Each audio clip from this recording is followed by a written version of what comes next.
Hi, my name is Colleen Elgin, and I'm a veterinarian at Animal Medical Center in Litchfield. Today I'm going to go over with you the application process and requirements for becoming a veterinarian, and then also show you some of the things that we do here on a daily basis and the day in life of a veterinarian. At the very end, I'll have some video demos for you on a dental procedure and a physical exam, and then we'll cut to some questions at the end. Thanks. All right, so we're going to go ahead and start with my background as far as education and kind of how it got me to where I am today, and then we'll talk a little bit more about life as a practicing veterinarian and some tips that if you're interested in going to veterinary school, things you can start doing now or in your high school days. So I got my undergraduate degree at Emory University in Atlanta, Georgia. I was a biology major and graduated with a Bachelor's of Science degree in biology. My major and then the vet school prerequisite classes overlapped quite a bit, so that was helpful. So when you're looking at college majors, be familiar with the schools that you're wanting to go to as far as vet school and see if you can combine the degree requirements along with the application requirements so that you get more bang for your buck that way. But the general classes that we needed for vet school applications were going to be 2 semesters of biology, 2 of general chemistry, 2 of organic chemistry, 1 biochemistry, and then 2 physics. To complete the degree, we also needed science classes in various topics that you could choose, but I went with genetics, anatomy, and physiology because I thought these would be applicable to my veterinary degree down the road. In addition to that, they're just your general education requirements to give you a well-rounded degree. So things like English, political science, economics, speech, writing, and all of those things do come into play eventually to help you be a more rounded veterinarian eventually. So in all of these classes, as far as your vet school application, did require a grade of a C- or greater. The other prerequisite for the application to vet school was to take a GRE, which is the graduate record examination, and that's going to be similar in format to something like the ACT or SAT for college entrance. Just a little side note there, that's a picture of my dog Hank. So every vet has to include a picture of their own pet, and that's my old dog Hank. He's 13 now. He was with me the day I started vet school, and he's still with me today, and he's a really good dog. So anyway, so we'll move on now to my veterinary education. So I went to U of I for vet school. That's where I got my Doctor of Veterinary Medicine degree. It's a 4-year program that consists of both didactic, which is in-class courses, and then clinical education, where you get your hands-on experience. So the didactic coursework is going to be a lot of information. It's everything from anatomy and physiology, and then all the other ologies, as we called them. So histology, virology, bacteriology, and then you move on to more applicable things as you get later in school, but genetics, nutrition, reproduction, pathology, and you can kind of see from that list there. So you do a lot of in-class work, and then when you move into your clinical rotations, which is where you start, actually getting to see patients, a lot of those are repeated just in a different way of learning them, and you get to apply the knowledge that you had in those first few years. And so we do clinical rotations, which are either 2 or 4 weeks long, where you're just really getting an in-depth look and practice on some of those areas like internal medicine, surgery, neurology, dentistry, and so that's where you really solidify what you learned in the classroom. A lot of times clinical rotations, you can choose a track, so you have to learn about all the species, large animal and small animal, but then when you go into your rotations, you can pick either a large animal or a small animal track, and kind of focus your time a little bit more on what you plan on practicing someday. So I was pretty certain I was going to be a small animal veterinarian, so I spent most of my clinical rotations working with small animals. And when I say there, most programs are going to be a 3+1 or a 2+2. That just means either 3 years in the classroom and 1 year of rotations, or 2 years of each. At the time when I was at the University of Illinois, it was a 3+1, and now I believe they're at a 2+2. And there's benefits to both ways, and I think it depends on how you learn, but when you get to that point, you'll have a better idea of what you're looking for. As far as what to consider early on in your education, looking to go into high school now, you're probably considering which classes to take. And if you're thinking you want to go into any kind of science-based career, getting the most experience in biology, chemistry, and math are great. And then I found that physics would have been something that, had I done in high school, I probably would have had an easier time once I got to college. I didn't take any physics in high school and wished I had. That's something that could be really helpful. And then speech and communications classes, if you have an opportunity for an elective or something like that, that's also a really good idea. Just because as you become a veterinarian, you have to be able to communicate your exam findings and recommendations effectively to the client so that they understand what we're doing for their pet. And that's a really useful class to have as well. The other part of the vet school application is going to be animal experience. So here's a picture of me many years ago getting some animal experience. At one point I worked at an exotic animal hospital, and we had a really cool client who brought monkeys in to see us that were well trained and approachable. But that's just one example of some of the animals I've worked with over time. But in general, veterinary schools are going to require animal experience. The minimum is usually 400 hours before you're able to apply. And that means that you have to have direct supervision of a veterinarian for that. And then they like to see a variety of experience too. So small animal, large animal, equine work, and research are all helpful ways to kind of gain experience working with animals and then learning about the medicine that treats them. As far as my pre-vet experience with animals, before I went to vet school, I worked in a couple different places. I worked at a small animal clinic, at an equine clinic, and an exotic animal hospital, like I just said in that last slide. Most veterinarians are going to prefer you have some animal handling experience before they'll bring you on for shadowing or working. And so high school is a really great time to start getting that animal experience. So you can do things like volunteer at an animal shelter or work at a boarding kennel to get that experience just with general animal handling and care. I started at a boarding facility when I was in high school, and I liked that job. The hours were really flexible, so it didn't interfere with my school, and I got to have, experience with animal care, so feeding, administering medications, and then of course, working with animals, you're going to always have some cleaning to do. When I went to college, I really wasn't decided on whether or not I was going to go into veterinary medicine or human medicine at that time. So I just kind of started taking my biology major classes, knowing that I was probably going to pursue one of those paths. But I kind of missed my dogs when I was away from home, and found a vet clinic near campus and applied for a job there to just basically get to be around some pets again, since I didn't have access to that, in my dorm. And I was able to be, I got that job. They hired me there because I had worked in a boarding facility before, and they knew I had some animal experience. So when I worked at that small animal clinic, I got skills in animal restraint, and then learned about lab testing, more basic pet care, and then, more cleaning.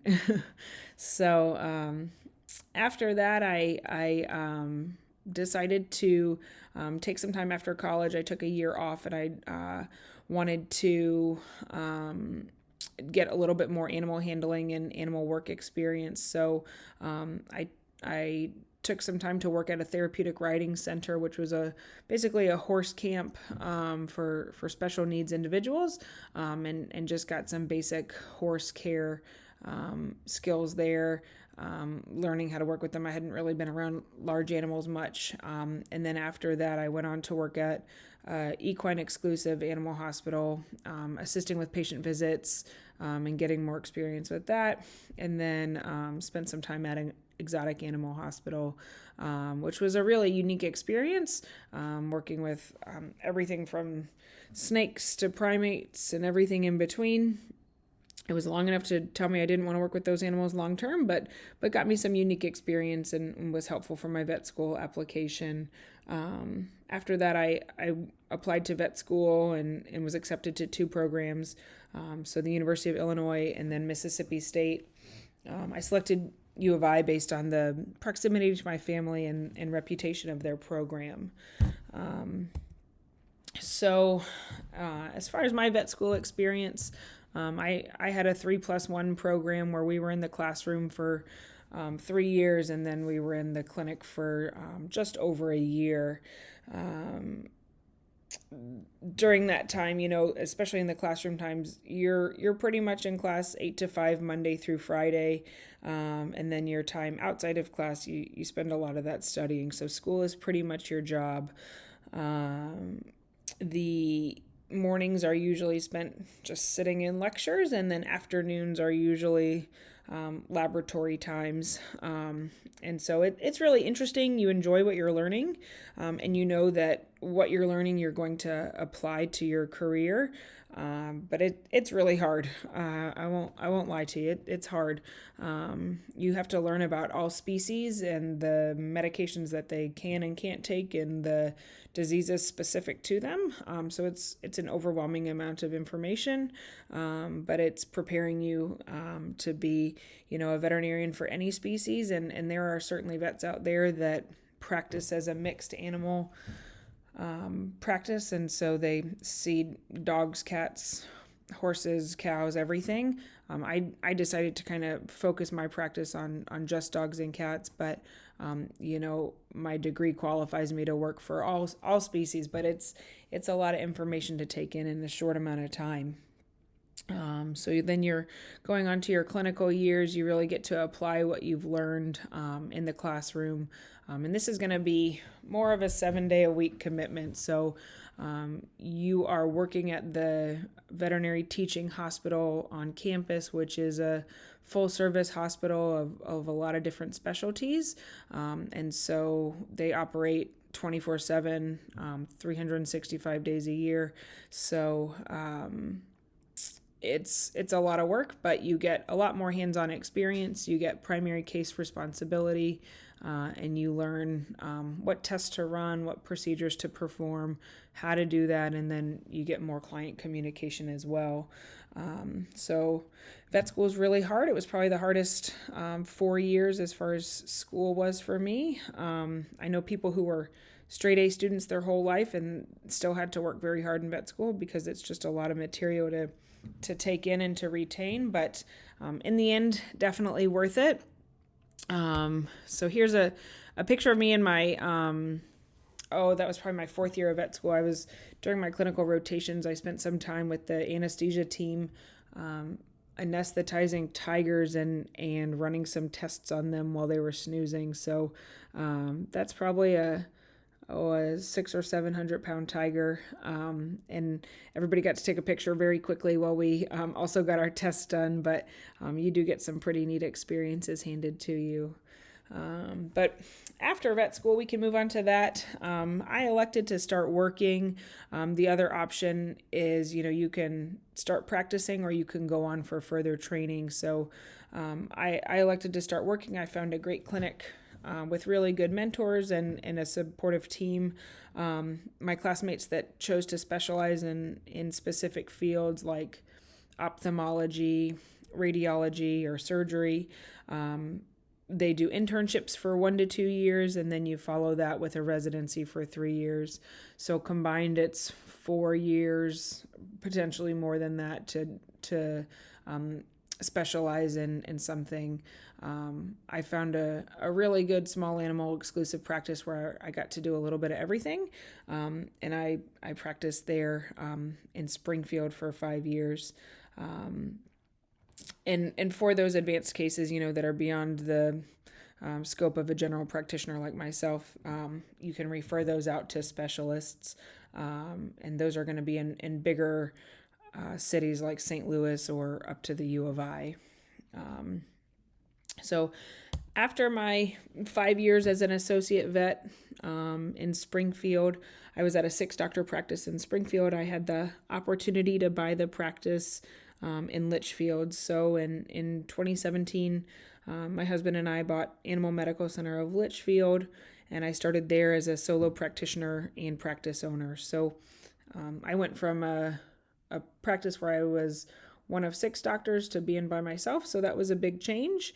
But it brought some, opportunities to really practice medicine and create some policies about how I want things to go. And then it was nice to also, live and work in the town where I was practicing. So then in 2020, we added another vet to our team, a recent graduate from U of I. So we now have 2 vets there, along with a support staff of 10 people. So receptionists, assistants, technicians, animal care technicians, and then a practice manager. As far as a typical day for me, there I am with one of my patients recently who was there for a wellness visit. My typical day is kind of spent toggling between sick and well pet visits. So we go from puppies coming in for their first visit in vaccines or adult wellness visits to things like sick pets who are there for vomiting or diarrhea, limping, skin issues, eye issues, coughing. You really never know what you're going to get when you walk in that door. We average probably 50-50 wellness visits to sick visits.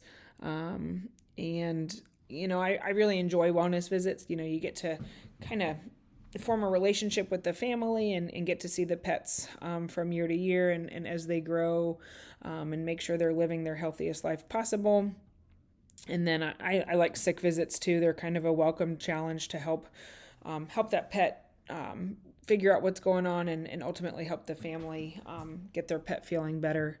So it's, you might walk into a room and the primary complaint is they're limping and that may be the least of their worries, and you might find other things going on. So it always keeps you on your toes, so to speak. Some of the ways that we get to the bottom of those issues are various diagnostic tests that we have available.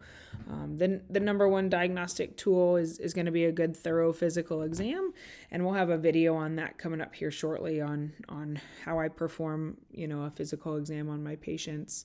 And then we also have lab equipment that we're able to run blood work and get results the same day to help facilitate quick patient care.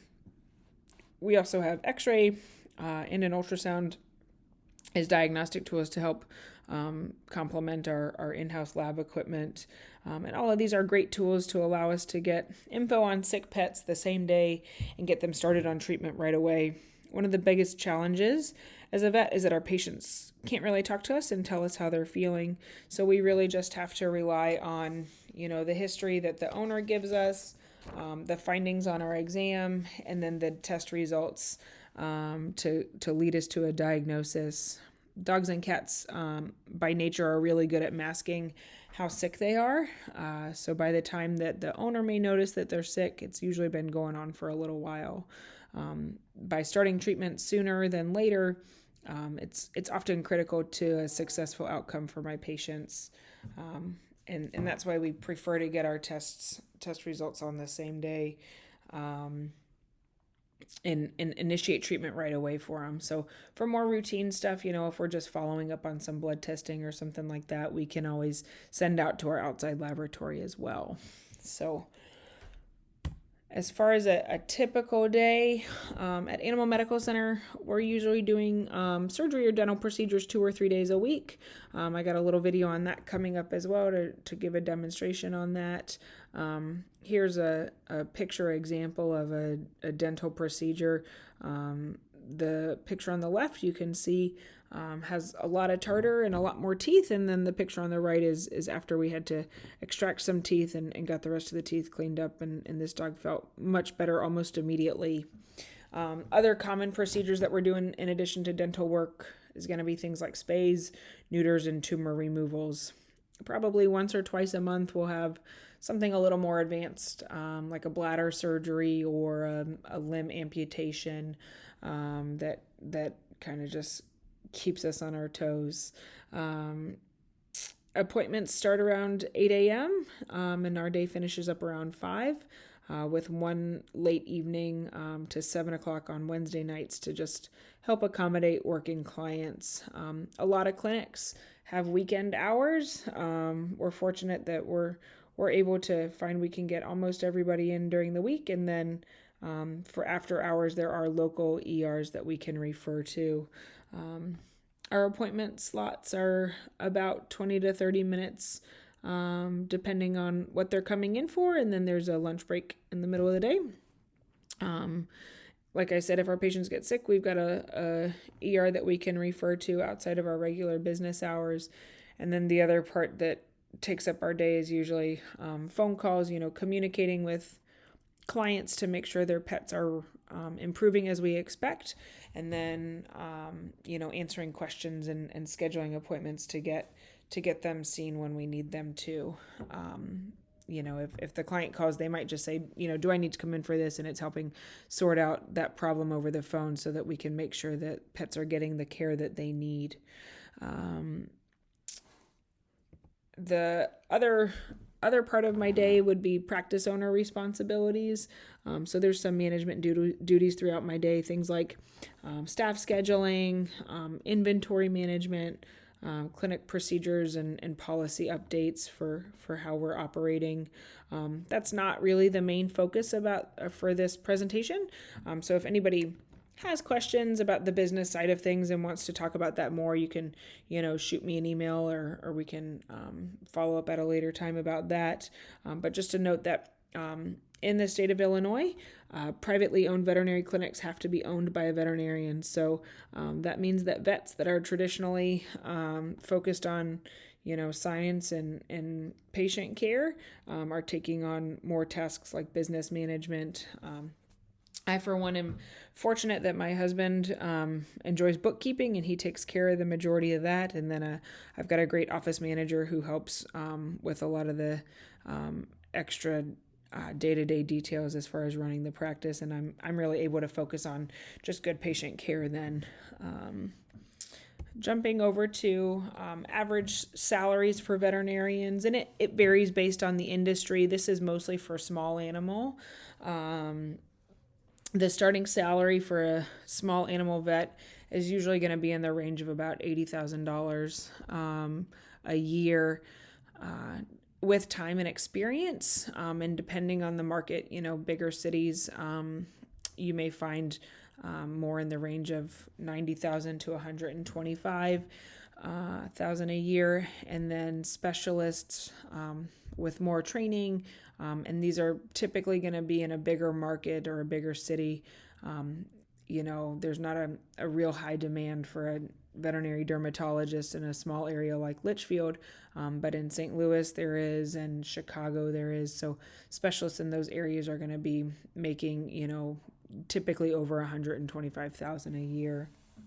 And then, depending on the area of veterinary medicine, large animal vets, equine vets, some of those numbers may vary a little bit. So that's salary there. And so wrapping up here, the best part of my job, the answer to that is really simple. It's just helping pets feel better. I think that veterinarians are given a really unique opportunity to help preserve the human-animal bond. So, we don't just work with animals, we work with people too. And by providing quality medical care to pets and helping them live their best life possible, it also, enhances the lives of the people that own those pets. I'm thankful really to have the opportunity to practice in my family's hometown. I have a short commute. I know the community well. I have a personal connection to many of the pets that I get to see on a daily basis. And a lot of times, just like I said, people think that when you become a vet, you don't have to deal with people, but that couldn't be farther from the truth. I think that for me and for a lot of the successful vets that I know, you need to have good communication skills to make sure that the treatments that you're recommending are understood by the owner, who's ultimately the one that provides the care for that pet. And over time, you build a relationship with that pet owner, and that's really one of the most rewarding aspects of my job.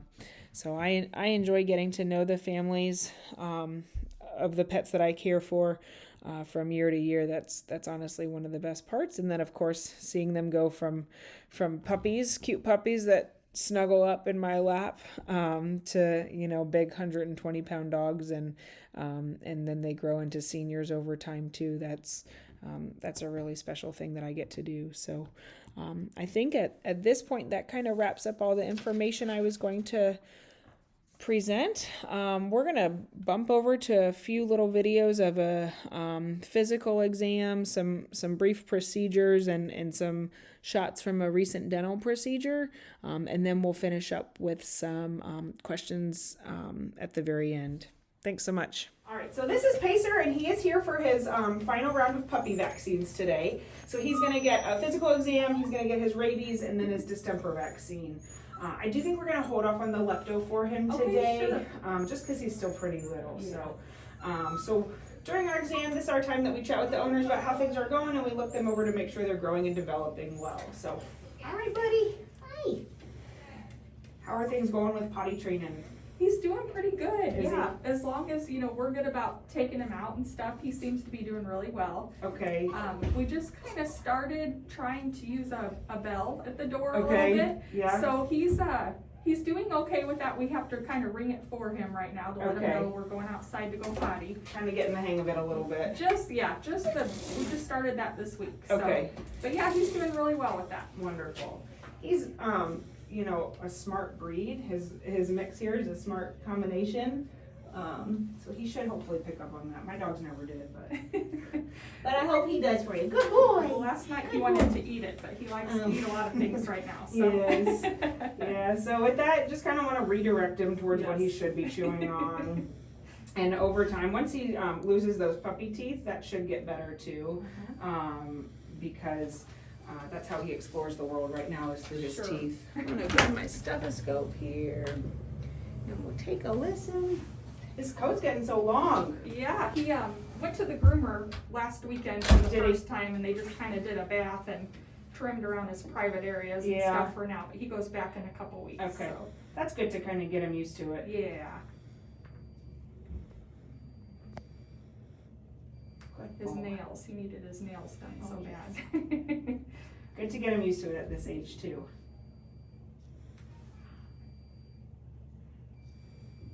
You look good, buddy.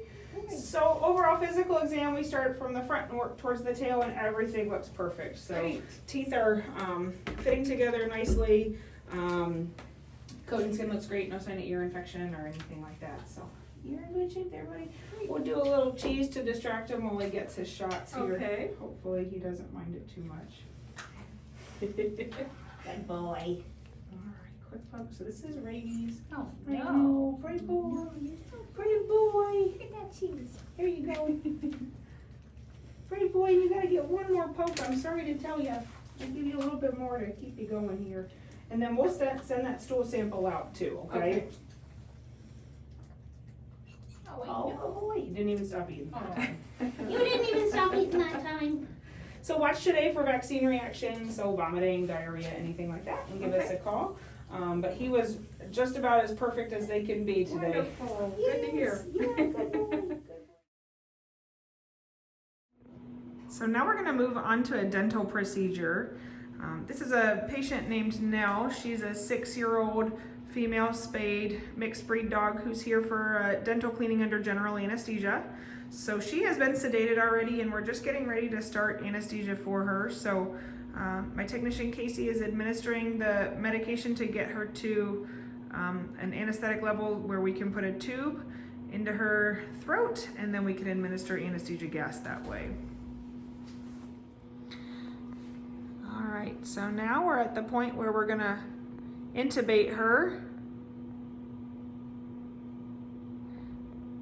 And this means we're putting a tube into her trachea to administer anesthetic gas and oxygen.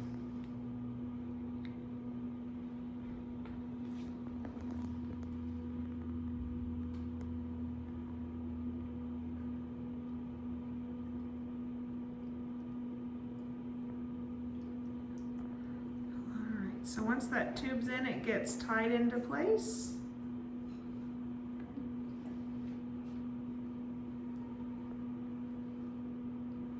And then secured around her mouth. So now Nell is getting hooked up to anesthesia. So the machine there delivers anesthetic gas and oxygen to her. And then we place a series of monitors on her to make sure she stays healthy while she's under.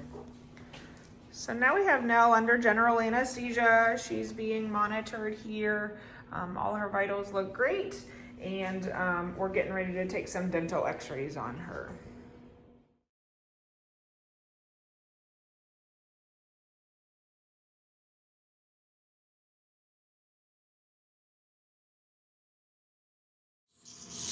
All right, so now we're cleaning her teeth after her dental x-rays have been taken. This is an ultrasonic scaler that removes the tartar and plaque away from the tooth, above and below the gum line there. So we go on all surfaces of the tooth, both the front and the back. All right, well that concludes our demo session. Nell woke up beautifully after her dental procedure and was happy to go home. We're gonna now move on to some question and answers, and I look forward to chatting with you guys.